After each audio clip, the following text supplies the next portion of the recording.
ಜನ ತಮ್ಮ ಆಕ್ಚುಯಲ್ ನೀಡ್ಸ್ಗಳನ್ನ ಬಿಟ್ಬಿಟ್ಟು ಏನಾಗಲ್ಲ ಗುರು ನೀರ್ಲ್ ಹಾಕಿದ್ರು ಏನೂ ಆಗಲ್ಲ ಅಂತ ತುಂಬಾ ದೊಡ್ಡ ದೊಡ್ಡ ಯೂಟ್ಯೂಬರ್ಸ್ಗಳು ತುಂಬಾ ಹೊಗಳ್ತಿದ್ದಾರೆ. ಇನ್ನು ಮಿಲಿಟರಿ ಗೇಡ್ 8 ಸರ್ಟಿಫಿಕೇಶನ್ ಅಂತೂ ಹೆವಿ ಹೈಪ್ ಆಗ್ತಿದೆ. ಯಾವುದೇ ಬ್ರ್ಯಾಂಡ್ಸ್ಗಳು ಬಜೆಟ್ಗೆ ಒಂದು ಬೆಸ್ಟ್ ಫೋನ್ ಲಾಂಚ್ ಮಾಡಲ್ಲ. ಹೌದು ಫ್ರೆಂಡ್ಸ್, ನಿಮಗೆಲ್ಲ ಗೊತ್ತಿರೋ ಹಾಗೆ ನನ್ನ ಪ್ರತಿ ಯೂಟ್ಯೂಬ್ ಅನ್ಬಾಕ್ಸಿಂಗ್ ರಿವ್ಯೂ ಯಾವುದೇ ವಿಡಿಯೋನಲ್ಲಿ ಈ ವಿಡಿಯೋ ನೀವು ಮಿಸ್ ಮಾಡಿದೆ ಪೂರ್ತಿ ನೋಡಿ, ಸ್ಕಿಪ್ ಮಾಡಿದೆ ಕೊನೆ ತನಕ ನೋಡಿ ಅಂತ ರಿಕ್ವೆಸ್ಟ್ ಮಾಡ್ಕೊಂಡಿರ್ತೀನಿ. ಎಷ್ಟು ಜನ ಆ ವಿಡಿಯೋನ ಸ್ಕಿಪ್ ಮಾಡಿದೆ ವಿಡಿಯೋನ ಪೂರ್ತಿಯಾಗಿ ನೋಡಿರ್ತೀರ ಗೊತ್ತಿಲ್ಲ, ಬಟ್ ಡೆಫಿನೆಟ್ಲಿ ಆ ಎಲ್ಲ ವಿಡಿಯೋ ಮಿಸ್ ಮಾಡಿದ್ರು ಈ ವಿಡಿಯೋನ ಮಿಸ್ ಮಾಡ್ಕೋಬೇಡಿ. ಈ ವಿಡಿಯೋನ ಪೂರ್ತಿಯಾಗಿ ನೋಡಿ, ತುಂಬಾ ಇನ್ಫಾರ್ಮೇಟಿವ್ ಒಂದಿಗೆ ನಾನು ತುಂಬಾ ರಿಸರ್ಚ್ ಮಾಡಿಬಿಟ್ಟು ಈ ವಿಡಿಯೋನ ಶೂಟ್ ಮಾಡ್ತಾ ಇದ್ದೀನಿ. ಸೊ ಈಗಾಗಲೇ ನೀನು ಟೈಟಲ್ ಮತ್ತು ತಮ್ಮನೇ ನೋಡಿ ತಿಳ್ಕೊಂಡಿರ್ಬೋದು, ಬಟ್ ನಾನು ಜಸ್ಟ್ ಈ ಸ್ಮಾರ್ಟ್ ಫೋನ್ ಬೈಯಿಂಗ್ ಗೈಡ್ ಬಗ್ಗೆ ಮಾತ್ರ ಮಾತಾಡ್ತಾ ಇಲ್ಲ. ಸ್ಮಾರ್ಟ್ ಫೋನ್ ಬ್ರ್ಯಾಂಡ್ಸ್ಗಳು ಜನರನ್ನ ಹೇಗೆ ಮೋಸ ಮಾಡ್ತಿದೆ, ಏನಿವರು ಅಟ್ರಾಕ್ಷನ್ ಮಾಡ್ತಿದ್ದಾರೆ, ಪೇಡ್ ರಿವ್ಯೂಸ್ಗಳಲ್ಲಿ ಹೇಗೆ ಜನ ಮೋಸ ಹೋಗ್ತಿದ್ದಾರೆ, ಮತ್ತೆ ಮಾರ್ಕೆಟ್ಲಿ ಏನಕ್ಕೊಂದು ಬೆಸ್ಟ್ ಪರ್ಫೆಕ್ಟ್ ಸ್ಮಾರ್ಟ್ಫೋನ್ನ ಜನಕ್ಕೆ ಈಸಿಯಾಗಿ ಚೂಸ್ ಮಾಡೋಕ್ಕೆ ಆಗ್ತಿಲ್ಲ. ಇದ್ರ ಬಗ್ಗೆ ಎಲ್ಲ ಇನ್ ಡೀಟೇಲ್ ಒಂದಿಗೆ ತುಂಬ ಇನ್ಫಾರ್ಮೇಷನ್ ಶೇರ್ ಮಾಡಿದ್ದೀನಿ. ನೀವು ಚಾನಲ್ ಹೊಸದಾಗಿ ಬಂದಿದ್ದೀರಾ ಅಂತಂದರೆ ವಿಡಿಯೋನ ಲೈಕ್ ಮಾಡಿಬಿಟ್ಟು ಈ ರೀತಿಯಾಗಿ ಇನ್ ಡೆಪ್ತ್ ಆನೆಸ್ಟ್ ಮತ್ತು ಟೆಕ್ ಟಿಪ್ಸ್ ಮತ್ತು ಸ್ವಲ್ಪ ಟೆಕ್ ಗ್ಯಾನ್ ಬಗ್ಗೆ ನೀವು ಚಾನಲ್ ಸಬ್ಸ್ಕ್ರೈಬ್ ಮಾಡಿಕೊಂಡು ಸಪೋರ್ಟ್ ಮಾಡ್ಬೋದು. ಸೊ ಮೊದಲನೇದಾಗಿ ನಾನು ಈ ವಿಡಿಯೋನ ಒಂದು ಚಿಕ್ಕ ಎಕ್ಸಾಂಪಲ್ ಇಂದನೇ ಸ್ಟಾರ್ಟ್ ಮಾಡೋಕ್ಕೆ ಇಷ್ಟಪಡ್ತೀನಿ. ಫಾರ್ ಎಕ್ಸಾಂಪಲ್, ನೀವೇ ಒಂದು 10,000, 15,000 ಅಥವಾ 20,000 ಬಜೆಟಲ್ಲಿ ಒಂದು ಒಳ್ಳೆ ಫೋನ್ ಹುಡುಕ್ತಾ ಮಾರ್ಕೆಟಲ್ಲಿ ರಿಸರ್ಚ್ ಮಾಡ್ತಿದ್ದೀರಾ. ನೀವು ಗೂಗಲಲ್ಲಿ ನೋಡಿದ್ರಿ, ಚಾಟ್ GPT ಕೇಳಿದ್ರಿ, ಅಥವಾ ಯೂಟ್ಯೂಬಲ್ಲಿ ಬೇರೆ ಬೇರೆ ರಿವ್ಯೂಸ್ಗಳು ನೋಡ್ಕೊಂಡ್ರಿ. ಸೊ ಇಲ್ಲಿ ನಿಮ್ಮ ಬಜೆಟ್ಗೆ ಬೇಕಾಗಿರುವಂಥ ಕ್ಯಾಮ್ರಾ, ಬ್ಯಾಟ್ರಿ, ಪರ್ಫಾರ್ಮೆನ್ಸ್ ಇದು ಹೀಗೆ ಇರಬೇಕು. ನಿಮ್ಮ ಅವಶ್ಯಕತೆ ಪ್ರಕಾರ ಯಾವುದೇ ಒಂದು ಸ್ಮಾರ್ಟ್ಫೋನ್ ಕೂಡ ನಿಮ್ಗೆ ನೋಡೋಕ್ಕೆ ಸಿಗಲ್ಲ. ಅದರಲ್ಲಿ ಒಂದು ಯಾವುದಾದ್ರೂ ಕಮ್ಮಿ ಇದ್ದೇ ಇರುತ್ತೆ. ಬಿಕಾಸ್ ಸ್ಮಾರ್ಟ್ಫೋನ್ ಕಂಪ್ನೀಸ್ಗಳೇ ಪರ್ಫೆಕ್ಟ್ ಸ್ಮಾರ್ಟ್ಫೋನ್ ಯಾವುದು ಲಾಂಚ್ ಮಾಡೋದಿಲ್ಲ. ಬಿಕಾಸ್ ಒನ್ ಟೈಮ್ ಇರೋ ಒಂದು ಒಳ್ಳೆ ಫೋನಲ್ಲಿ ಲಾಂಚ್ ಮಾಡಿದ್ರಪ್ಪ ಅಂತಂದರೆ ಮತ್ತೆ ಪುನಃ ನೀವು ಯಾವಾಗ ತೊಗೊಳ್ತೀರ ಫೋನು 5 ವರ್ಷ 10 ವರ್ಷ ಇಲ್ಲಿ ಲಾಂಗ್ ಟೈಮ್ ಡಿಸ್ಟೆನ್ಸ್ ಆಗುತ್ತಲ್ಲ. ಹೀಗಾಗಿ ಯಾವುದೇ ಬ್ರ್ಯಾಂಡ್ಸ್ಗಳು ಬಜೆಟ್ಗೆ ಒಂದು ಬೆಸ್ಟ್ ಫೋನ ಲಾಂಚ್ ಮಾಡಲ್ಲ. ಒಂದು ಯಾವುದಾದ್ರು ಪಾರ್ಟ್ ಕಮ್ಮಿ ಇರುತ್ತೆ ಅಥವಾ ಎಲ್ಲ ಸಖತ್ತಾಗಿದ್ದರೆ ಅದ್ರ ಬೆಲೆ ಜಾಸ್ತಿ ಇರುತ್ತೆ. ಇದು ಜಸ್ಟ್ ಒಂದು ಪಾರ್ಟ್ 1 ಇತ್ತು. ಇನ್ನು ಪಾರ್ಟ್ 2 ಅಥವಾ ಭಾಗ 2ನಲ್ಲಿ ಏನಾಗ್ತಿದೆ ಗೊತ್ತಾ?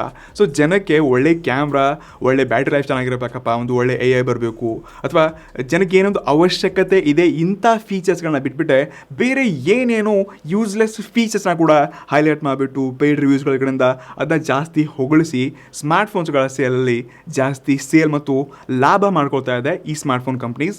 ಫಾರ್ ಎಕ್ಸಾಂಪಲ್, ತುಂಬ ಆಪ್ಷನ್ಸ್ಗಳಿದೆ ಗುರು. ನೀವು ಈ ವರ್ಚುವಲ್ RAM ಆಪ್ಷನ್ ಕೇಳಿರ್ಬೋದು. ಸ್ಮಾರ್ಟ್ಫೋನ್ ಇರುವಂಥ ಇಂಟರ್ನಲ್ ಸ್ಟೋರೇಜ್ನ ಇದು ಕನ್ವರ್ಟ್ ಮಾಡಿಕೊಂಡು ರ್ಯಾಮ್ಗೆ ಕನ್ವರ್ಟ್ ಮಾಡಿಬಿಟ್ಟು ಇದನ್ನು ಹೈಲೈಟ್ ಮಾಡ್ತಿದ್ರು. 16 GB RAM, 24 GB RAM ಕೂಡ ಬರ್ತಾ ಇದೆ. ಆ್ಯಕ್ಚುಲ್ ಆಗಿ ಅಲ್ಲಿರೋದು 12 GB, ಬಟ್ ಅದನ್ನೇ ಡಬಲ್ ಮಾಡಿಬಿಟ್ಟು ಹೈಲೈಟ್ ಮಾಡೋದು. ಇನ್ನು ಸದ್ಯಕ್ಕೆ ನೀವು ನೋಡಿರ್ಬೋದು, ನಾನು ಎಷ್ಟೋ ಸರ್ತಿ ರೀಲ್ಸೆಲ್ಲ ಇಂಟ್ರೋ ಮಾಡ್ತೀನಿ. ಫ್ರಿಜ್ಜಲ್ಲಿ ಇಟ್ಟರು ಏನೂ ಆಗಲ್ಲ ಸ್ಮಾರ್ಟ್ಫೋನ್ಗೆ, ನೀರಲ್ಲಿ ಹಾಕಿ ನೀವು ಇದನ್ನು ಕೈಯಿಂದ ಚಳಕ್ಕೆ ಚೆಲ್ಲಿ ಏನೂ ಆಗಲ್ಲ. ಇದೆಲ್ಲ IP69 ವಾಟ್ ರೆಸಿಸ್ಟೆನ್ಸ್ ಗುರು. ಯಾರು ಗುರು ದಿನಾಲು ಸ್ಮಾರ್ಟ್ಫೋನ್ಗೆ ಚಳಕ ಹಾಕ್ತಾರೆ? ಯಾರು ಹಾಕ್ತಾರೆ? ದಿನಾಲು ನೀರು ಹಾಕ್ತಾರೆ ನಿಮ್ಮ ಸ್ಮಾರ್ಟ್ಫೋನ್ಗೆ. ಇನ್ನು ಮಿಲಿಟರಿ ಗೇಡ್ 8 ಸರ್ಟಿಫಿಕೇಶನ್ ಅಂತೂ ಹೆವಿ ಹೈಪ್ ಆಗ್ತಿದೆ. ಇದು ಜನಕ್ಕೆ ಯೂಸ್ ಇಲ್ಲವೇ ಇಲ್ಲ. ಕೆಲವೊಂದು ಟೈಮ್ ಎಲ್ಲೋ ಆಕ್ಸಿಡೆಂಟ್ಲಿ ಫೋನ್ ಬಿದ್ದಾಗ ಡ್ಯಾಮೇಜ್ ಆಗಲ್ಲ, ಇದೊಂದು ದೊಡ್ಡ ವಿಚಾರ. ಬಟ್ ಇವರು ಈ ರೋಲರ್ನ ಹಾಯಿಸ್ತಿದ್ದಾರೆ. ಅಡ್ವರ್ಟೈಸ್ಮೆಂಟ್ ಅಂತೂ ನೆಕ್ಸ್ಟ್ ಲೆವೆಲ್ ಇದೆ. ಸೊ ನೀವು ದಿನಾಲು ಸ್ಮಾರ್ಟ್ಫೋನ್ ಇಂಥ ಒಂದು ಮಿಲಿಟರಿ ಗೇಡ್ 8 ಸರ್ಟಿಫಿಕೇಶನ್ ಅಂತ ಫೋನ್ ತೊಗೊಂಡ್ರಿ ಅಂತಂದರೆ ನೀವು ಫೋನ ದಿನಾಲು ಚಲ್ತೀರಾ, ಡ್ರಾಪ್ ಟೆಸ್ಟ್ ಮಾಡ್ತೀರಾ, ರೂಲರ್ ಕೆಳಗೆ ದಿನಾಲೂ ಹಾಕ್ತೀರಾ, ಬೈಕ್ ಕೆಳಗೆ ದಿನಾಲೂ ಹಾಕ್ತೀರಾ. ಇಲ್ಲವಲ್ಲ, ಇದು ಎಷ್ಟರ ಮಟ್ಟಿಗೆ ನಿಮಗೆ ಯೂಸ್ಫುಲ್ ಇದೆ ಹೇಳಿ. ಇದ್ರ ಜಾಗದಲ್ಲಿ ಸದ್ಯಕ್ಕೆ ಸ್ವಲ್ಪ ಕೆಲವೊಂದು ಬ್ರ್ಯಾಂಡ್ಸ್ಗಳು ಅಪ್ಗ್ರೇಡ್ ಆಗಿಬಿಟ್ಟು ಬ್ಯಾಟ್ರಿ ಚೆನ್ನಾಗಿರುವಂಥ ಅಪ್ಗ್ರೇಡ್ನ ಮಾಡ್ತಿದ್ದಾರೆ. ಇದೊಂದು ಒಳ್ಳೆಯ ವಿಚಾರ. ಇದನ್ನ ಬಿಟ್ಟರೆ AI ಟೂಲ್ಸ್ಗಳನ್ನ ತೊಗೊಂಡು ಬರ್ತಿದ್ದಾರೆ. ಕೆಲವೊಂದು ಬ್ರ್ಯಾಂಡ್ಸ್ಗಳಂತೂ ಡಿಸೈನಲ್ಲಿ ಕೆಲಸ ಮಾಡ್ತಿದ್ದಾರೆ. ಕೆಲವೊಂದು ಬ್ರ್ಯಾಂಡ್ಸ್ಗಳಂತೂ ಇಮೇಜ್ ಪ್ರೊಸೆಸಿಂಗಲ್ಲಿ ಕೆಲಸ ಮಾಡ್ತಿದೆ. ಆದರೆ ಕೆಲವೊಂದು ಬ್ರ್ಯಾಂಡ್ಸ್ಗಳಂತೂ ನಮ್ಮ ಬ್ರೈಟ್ನೆಸ್ ಇಷ್ಟಿದೆ, ನಾವು ಕಡು ಕೊಡ್ತಿದ್ದೀವಿ, ಇದೆಲ್ಲ ಯೂಸ್ ಇಲ್ಲ ಗುರು. ಲೈಕ್ ಆ್ಯಕ್ಚುಲಾಗಿ ನಿಮಗೆ ಔಟ್ಡೋರ್ ಫೋನ್ ಯೂಸ್ ಮಾಡಬೇಕಾದ್ರೆ ಒಂದು ಲೆವೆಲ್ಗೆ ಬ್ರೈಟ್ನೆಸ್ ಇದ್ದರೆ ಸ್ಕ್ರೀನ್ ಕಂಡ್ರೆ ಸಾಕಲ್ವಾ? 5,000 ನಿಟ್ಸ್ನ ಪೀಕ್ ಬ್ರೈಟ್ನೆಸ್ ಏನಕ್ಕೆ ಯೂಸ್ ಇದೆ?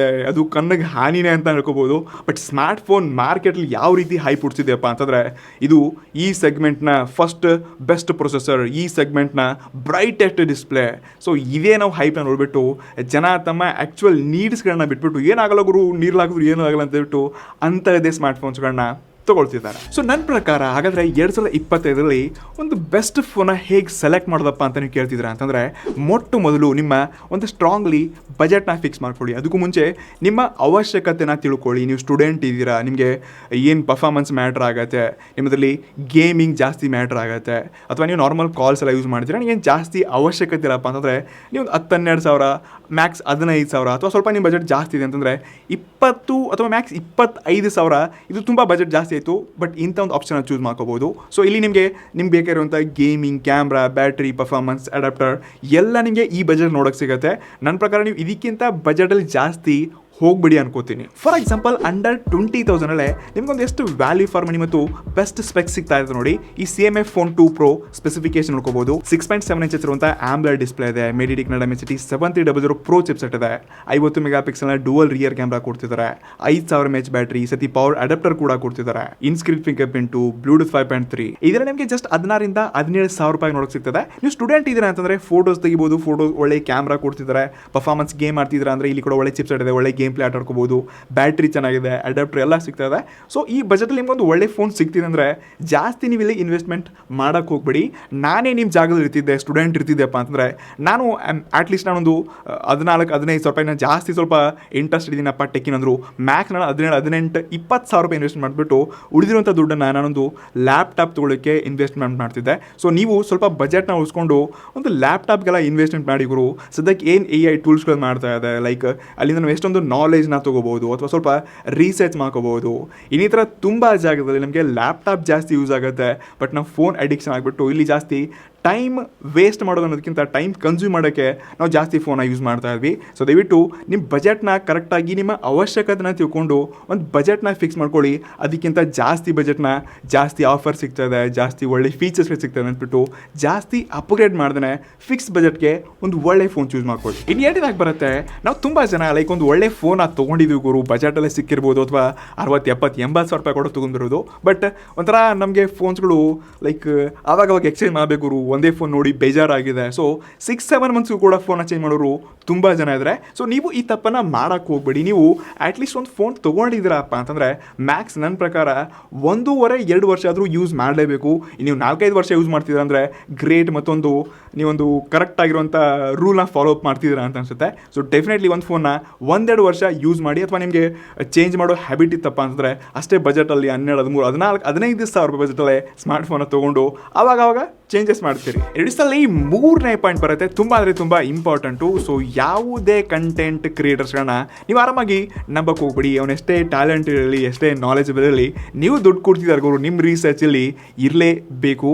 ಯಾವನೋ ಒಬ್ಬ ಒಳ್ಳೆ ಫೋನ್ ಇದೆ, ಸಖತ್ತಾಗಿದೆ, ಬೆಂಕಿ ಇದೆ ಅಂತ ಹೇಳಿದ್ರೆ ನೀವು ಆ ಫೋನ್ಸ್ಗಳನ್ನ ದಯವಿಟ್ಟು ಕಣ್ಣು ಮುಚ್ಚಿ ಅವ್ರ ಮೇಲೆ ಭರವಸೆ ಇಟ್ಬಿಟ್ಟು ಸ್ಮಾರ್ಟ್ ಫೋನ್ಸ್ಗಳನ್ನ ಚೂಸ್ ಮಾಡ್ಕೊಳಕ್ಕೆ ಹೋಗ್ಬಿಡಿ. ನಿಮ್ಮ ಅವಶ್ಯಕತೆಗಳನ್ನ ಮೊದಲು ತಿಳ್ಕೊಂಡು ಆ ಫೋನ್ ಆ್ಯಕ್ಚುಲಾಗಿ ಚೆನ್ನಾಗಿದೆಯಾ. ಮತ್ತು ತುಂಬ ಜನ ಈ ಫಸ್ಟ್ ಸೇಲಲ್ಲೇ ಫೋನ್ಸ್ಗಳನ್ನ ತೊಗೊಳಕ್ಕೆ ಇಷ್ಟಪಡ್ತಾರೆ, ಸೇಲ್ ಆಗಿದೆ ಅಂತಂದರೆ. ಮತ್ತು ಅಲ್ಲಿ ಬ್ರ್ಯಾಂಡ್ಸ್ಗಳು ಕೂಡ ಇಂಟ್ರೊಡಕ್ಟರಿ ಆಫರ್ಸ್ಗಳನ್ನ ಕೂಡ ಕೊಡ್ತಿದ್ದಾರೆ, 1,000 ರೂಪಾಯಿ ಎಲ್ಲ ಕಮ್ಮಿ ಸಿಗ್ತಿರುತ್ತೆ. ಬಟ್ ಆ ಫೋನ್ ಹೇಗಿದೆ ಅಂತ ನಿಮಗೆ ಆ್ಯಕ್ಚುಲಾಗಿ ಯಾರೂ ಹೇಳದೇ ಇದ್ದರೂ ಕೂಡ ನೋಡೋಕೆ ಮಾತ್ರ ಚೆನ್ನಾಗಿದೆ ಅಥವಾ ಪೇಯ್ಡ್ ರಿವ್ಯೂಸ್ ನೋಡಿಬಿಟ್ಟು ನೀವು ಸ್ಮಾರ್ಟ್ ಫೋನ್ನ ಈಸಿಯಾಗಿ ಚೂಸ್ ಮಾಡ್ಕೊಳ್ತೀರಾ. ಸೊ ದಯವಿಟ್ಟು ಫಸ್ಟ್ ಸೇಲ್ನ ಅವಾಯ್ಡ್ ಮಾಡಿಬಿಟ್ಟು ಯಾರ ರಿವ್ಯೂ ಮಾಡಿರ್ತಾರೆ, ಒಂದು 3-4 ಜೆನ್ಯೂನ್ ಆಗಿರುವಂಥ ಒಳ್ಳೆ ಕಂಟೆಂಟ್ ಕ್ರಿಯೇಟರ್ಸ್ನ ಫಾಲೋ ಮಾಡಿ ಅವ್ರ ರಿವ್ಯೂಸ್ನ ನೋಡಿಬಿಟ್ಟು ಆಮೇಲೆ ಫೋನ್ ಚೆನ್ನಾಗಿದ್ದಿಲ್ಲ ಸ್ವಲ್ಪ ಡೀಪ್ ರಿಸರ್ಚ್ ಮಾಡಿಬಿಟ್ಟು ಆಮೇಲೆ ಸ್ಮಾರ್ಟ್ ಫೋನ್ಸ್ಗಳನ್ನ ಪರ್ಚೇಸ್ ಮಾಡಿ. ಇನ್ನು ನೆಕ್ಸ್ಟ್ ಬರುತ್ತೆ ಸ್ಮಾರ್ಟ್ ಫೋನ್ಸ್ಗಳಿರುವಂಥ ಈ ಪ್ರೊಸೆಸರ್ ಸ್ಕ್ಯಾಮ್ ಅಂತ ದಿನಕ್ಕೆ ಜಾಸ್ತಿನೇ ಆಗ್ತಿದೆ ಗುರು. ಫಾರ್ ಎಕ್ಸಾಂಪಲ್ ನೀವೊಂದು ಒಳ್ಳೆ ಸ್ಮಾರ್ಟ್ ಫೋನ್ ಹುಡುಕ್ತಿದ್ದೀರಾ ಅಂತಂದರೆ, ನಾನು ಎಕ್ಸಾಂಪಲ್ ಇಲ್ಲಿ ನಿಮಗೆ ಈ Dimensity 7200 ಅಂತ ಒಂದು ಚಿಪ್ಸೆಟ್ ಇತ್ತು, ಲಾಸ್ಟ್ ಇಯರ್ CMF ಫೋನ್ 1 ಕೊಟ್ಟಿದ್ರೆ ಆಯಿತಾ. ಸೊ ಈ ಪ್ರೊಸೆಸರ್ ಲೈಕ್ 3 ಬೇರೆ ಹೆಸರಿಂದ ಅದೇ ಚಿಪ್ಸೆಟ್ನ ಸ್ವಲ್ಪ ಚಿಕ್ಕಪುಟ್ಟ ಈ ಕ್ಲಾಕ್ ಸ್ಪೀಡ್ನ ಮತ್ತು ರ್ಯಾಮ್ ವೇರಿಯಂಟ್ಸ್ಗೆ ಸ್ವಲ್ಪ ಚಿಕ್ಕಪುಟ್ಟ ಚೇಂಜಸ್ ಮಾಡಿಬಿಟ್ಟು ಈ ಸ್ಮಾರ್ಟ್ ಫೋನ್ಸ್ಗಳಲ್ಲಿ ನಾವು ಭಾರತದ ಮೊಟ್ಟ ಮೊದಲ ಚಿಪ್ಸೆಟ್ ತೊಗೊಂಬಂದಿದ್ವಿ. ಅದೇ 7200 Pro ಚಿಪ್ಸೆಟ್ ಏನಿದೆ ಅದನ್ನೇ Pro Plus ಅಂತ ಬರುತ್ತೆ, ಅಲ್ಟ್ರಾ ಅಂತ ಬರುತ್ತೆ. ಸೊ ಈ ರೀತಿ ಮೊದಲು ಸ್ಮಾರ್ಟ್ ಫೋನ್ ಬ್ರ್ಯಾಂಡ್ಸ್ಗಳು ಮಾತ್ರ, ಸ್ಮಾರ್ಟ್ ಫೋನ್ ಕಂಪ್ನೀಸ್ಗಳು ಮಾತ್ರ ರೀಬ್ರ್ಯಾಂಡೆಡ್ ಒರಿಜಿನ್ನ ರೀಬ್ರ್ಯಾಂಡ್ ಹೆಸರಿಂದ ಫೋನ್ಸ್ಗಳನ್ನ ಲಾಂಚ್ ಮಾಡ್ತಿದ್ರು. ಬಟ್ ಇವಾಗ ಕಂಪ್ಲೀಟ್ಲಿ ಎಲ್ಲ ಪ್ರೊಸೆಸರ್ ಕೂಡ ಅದರಲ್ಲೇ ಸ್ವಲ್ಪ ಚಿಕ್ಕಪುಟ್ಟ ಚೇಂಜಸ್ ಮಾಡಿಬಿಟ್ಟು ಕ್ಲಾಕ್ ಸ್ಪೀಡ್ ಅಪ್ಡೇಟ್ ಮಾಡಿಬಿಟ್ಟು ಇವರು ರೀಬ್ರ್ಯಾಂಡೆಡ್ ಚಿಪ್ಸೆಟ್ನ ಕೂಡ ತೊಗೊಂಬರ್ತಿದ್ದಾರೆ. ಸೊ ದಯವಿಟ್ಟು ನೀವು ಸ್ವಲ್ಪ ಇಲ್ಲಿ ಅಲರ್ಟ್ ಇರಿ, ಸ್ವಲ್ಪ ನಾಲೆಜ್ ಇಟ್ಕೊಳ್ಳಿ, ಸ್ವಲ್ಪ ರಿಸರ್ಚ್ ಮಾಡಿ ಕರೆಕ್ಟಾಗಿ ಯಾವ ಪ್ರೊಸೆಸರ್ ಇತ್ತು, ಏನು ಅಪ್ಗ್ರೇಡ್ ಆಗಿದೆ, ಲಾಸ್ಟ್ ಇಯರ್ ಯಾವ ಚಿಪ್ಸೆಟ್ ಕೊಟ್ಟಿದ್ರು. ಸೊ ಇದನ್ನ ನೀವು ನೋಡಲೇಬೇಕು. ಕೆಲವೊಂದು ಬ್ರ್ಯಾಂಡ್ಸ್ಗಳಂತೂ ರೀಸೆಂಟ್ಲಿ ನಾನೇ ಸ್ಮಾರ್ಟ್ ಫೋನ್ಸ್ಗಳನ್ನ ಅನ್ಬಾಕ್ಸ್ ಮಾಡಿದ್ದೀನಿ. ಇವರೆಲ್ಲ 2022 ಹಳೆಯ ಪ್ರೊಸೆಸರ್ನ 2025 ನಿನ್ನೆ ಮೊನ್ನೆ ಅಷ್ಟೇ ಲಾಂಚ್ ಇರುವಂಥ ಫೋನ್ಸ್ಗಳಲ್ಲಿ ಅಂಥ ಚಿಪ್ಸೆಟ್ಸ್ಗಳನ್ನ ಹಾಕ್ತಿದ್ದಾರೆ. ಅದನ್ನು ತುಂಬ ದೊಡ್ಡ ಯೂಟ್ಯೂಬರ್ಸ್ಗಳು ತುಂಬ ಹೊಗಳ್ತಿದ್ದಾರೆ, ಹೈಪ್ ಮಾಡ್ತಿದ್ದಾರೆ.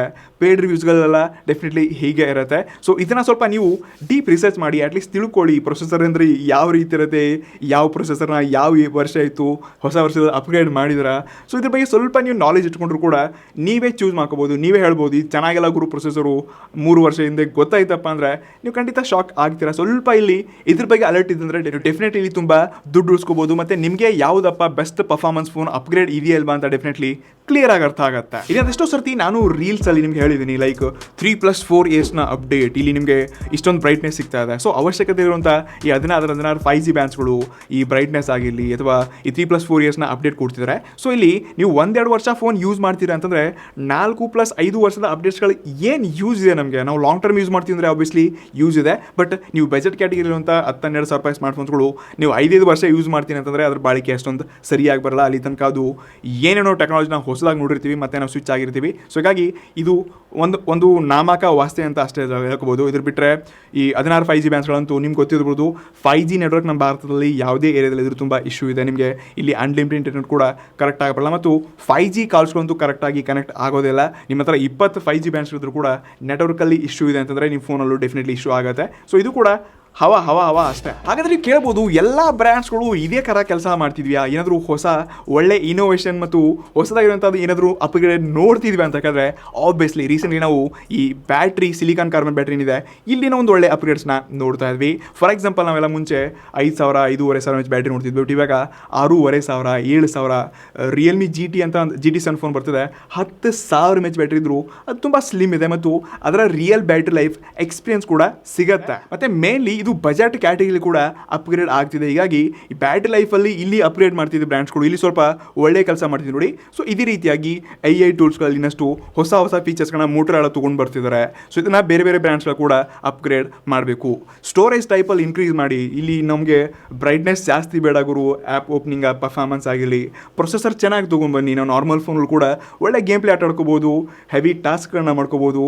ಲಾಂಗ್ ಟರ್ಮ್ನ ಫೋನ್ಸ್ಗಳನ್ನ ಯೂಸ್ ಮಾಡಿದ್ರು ರ್ಯಾಮ್ ಮತ್ತು ಪ್ರೊಸೆಸರ್ ಚೆನ್ನಾಗಿತ್ತಪ್ಪ ಅಂತಂದರೆ ನಾವು ಅದನ್ನ ತುಂಬ ದಿನ ಯೂಸ್ ಮಾಡ್ಕೋಬೋದು. ಅಟ್ಲೀಸ್ಟ್ ತುಂಬ ಹಳೇದು ಅನ್ಸಕ್ಕೆ ಸ್ಟಾರ್ಟ್ ಆಯ್ತಪ್ಪ ಅಂತಂದರೆ ನಮ್ಮ ಪ್ಯಾರೆಂಟ್ಸ್ಗಾದರೂ ಆ ಫೋನ್ನ ಸ್ವಿಚ್ ಮಾಡ್ತಾ ನಾವು ಅಪ್ಗ್ರೇಡ್ ಮಾಡ್ಬೋದಲ್ವಾ. ಸೊ ಪ್ರತಿ 5-6 ತಿಂಗಳಿಗೆ ಒಂದು ಸರ್ತಿ ಅಥವಾ ಪ್ರತಿ ವರ್ಷಕ್ಕೆ ಒಂದು ಹೊಸ ಫೋನ್ನ ಕೊಂಡ್ಕೊಳ್ತಾ ಹೋದರೆ ಹೇಗೆ. ಹೀಗಾಗಿ ಬ್ರ್ಯಾಂಡ್ಸ್ಗಳು ಯಾವುದೇ ಪರ್ಫೆಕ್ಟ್ ಫೋನ್ನ ಸ್ಮಾರ್ಟ್ ಫೋನ್ಸ್ಗಳನ್ನ ಲಾಂಚ್ ಮಾಡಲ್ಲ ಅಂತ ನಿಮ್ಗೆ ಆಲ್ರೆಡಿ ತಿಳಿಸಿದ್ವಿ ನಾನು ಸ್ಟಾರ್ಟಿಂಗಲ್ಲ. ಸೊ ಒಟ್ಟಿನಲ್ಲಿ ನಾನು ಬ್ರ್ಯಾಂಡ್ಸ್ಗೆ ಏನು ಹೇಳೋದಪ್ಪ ಅಂತಂದರೆ, ನೀವು ಸ್ಮಾರ್ಟ್ ಫೋನಲ್ಲಿ ಒಂದು ಒಳ್ಳೆ ಡಿಸ್ಪ್ಲೇ ಟೆಕ್ನ ತೊಗೊಬನ್ನಿ, ರಿಫ್ರೆಶ್ ರೇಟ್ನ ಸ್ವಲ್ಪ ಅಪ್ಗ್ರೇಡ್ ಮಾಡಿ, ಡುವಲ್ ಸ್ಟೀರಿಯೋ ಸ್ಪೀಕರ್ಸ್ನ ಕೊಡಿ, ಡಿಸೈನಲ್ಲಿ ಇಂಪ್ರೂವ್ ಮಾಡಿ, ಜನಕ್ಕೆ ಏನು ಅವಶ್ಯಕತೆ ಇದೆ ನೋಡಿ, ಬ್ಯಾಟ್ರಿ ಪರ್ಫಾರ್ಮೆನ್ಸ್ ರ್ಯಾಮ್ಸ್ನೆಲ್ಲ ಚೆನ್ನಾಗಿ ಕೊಡಿ ಅಲ್ವಾ. ಸೊ ಇಲ್ಲಿ ನೀವು ಇಂಥ ಅಪ್ಗ್ರೇಡ್ಸ್ ಮಾಡಿದ್ರಿ ಅಂತಂದರೆ ನಿಜವಾಗ್ಲೂ ಜನಕ್ಕೆ ಒಂದು ಅವ್ರು ಕೊಡ್ತಿರೋಂಥ ದುಡ್ಡಿಗೆ ವ್ಯಾಲ್ಯೂ ಫಾರ್ ಫನಿ ಫೋನ್ ಸಿಗ್ತಿದೆಯಪ್ಪ ಅಂತ ಫೀಲ್ ಕೊಡುತ್ತೆ. ಇದನ್ನ ಬಿಟ್ಟು ಈ ಮಿಲಿಟ್ರಿ ಗೇಡ್ 810H ಆಗಿರಲಿ, IP69 ಯೂಸ್ ಇದೆ ಬಟ್ ದಿನಾಲೂ ಯೂಸ್ ಇಲ್ಲ. ಸೊ ಇಂಥ ಫೀಚರ್ಸ್ನ ಸ್ವಲ್ಪ ಅವಾಯ್ಡ್ ಮಾಡಿಬಿಟ್ಟು ಫೋನ್ಸ್ ಬಿದ್ದರೆ ಏನಾಗ್ಬಾರ್ದು, ಟೆಂಪರ್ಡ್ ಗ್ಲಾಸ್ ಎಲ್ಲ ಚೆನ್ನಾಗಿರುವಂಥದ್ದನ್ನು ಕೊಡಿ, ಬಾಕ್ಸಲ್ಲಿ ಪವರ್ ಅಡಾಪ್ಟರ್ನ ಕೊಡಿ, ಸೊ ವಿತ್ ಕೇಸ್ ಚೆನ್ನಾಗಿರುವಂಥ ಅಪ್ಗ್ರೇಡ್ಸ್ನ ಕೊಡಿ.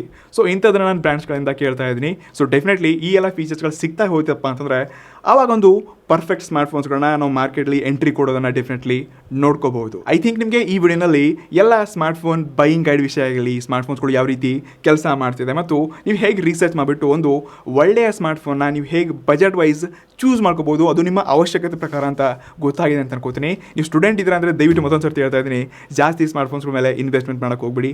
ಲ್ಯಾಪ್ಟಾಪ್ಸ್ನೆಲ್ಲ ಚೂಸ್ ಮಾಡಿಕೊಂಡು ಸ್ವಲ್ಪ ರಿಸರ್ಚ್ ಮಾಡಿಬಿಟ್ಟು ಹೆಚ್ಚಿನ ನಾಲೆಜ್ನ ಇಟ್ಕೊಳ್ಳಿ. ಐ ಹೋಪ್ ನಿಮಗೆ ಎಲ್ಲ ವಿಷಯಗಳು ಸಿಕ್ಕಿದೆ ಅಂತ ಅನ್ಕೋತೀನಿ. ನಿಮಗೆ ಯಾವ ಸ್ಮಾರ್ಟ್ಫೋನ್, ನಿಮ್ಮ ಬಜೆಟ್ ಏನಿದೆ, ನೀವು ಯಾವ ಫೋನ್ ಯೂಸ್ ಮಾಡ್ತಿದ್ದೀರಾ, ನೀವು ದುಡ್ಡು ಹೇಗೆ ಸೇವ್ ಮಾಡ್ತಿದ್ದೀರಾ, ನೀವು ಸ್ಟೂಡೆಂಟ್ ಇದ್ದೀರಾ ಅಂದರೆ ಕೆಳಗಡೆ ಡೆಫಿನೆಟ್ಲಿ ಕಮೆಂಟ್ ಮಾಡಿ. ಸಿಗೋಣ ಮುಂದಿನ ವಿಡಿಯೋಗಳಲ್ಲಿ. ಅಲ್ಲಿ take guys, C next one. ನಮಸ್ಕಾರ.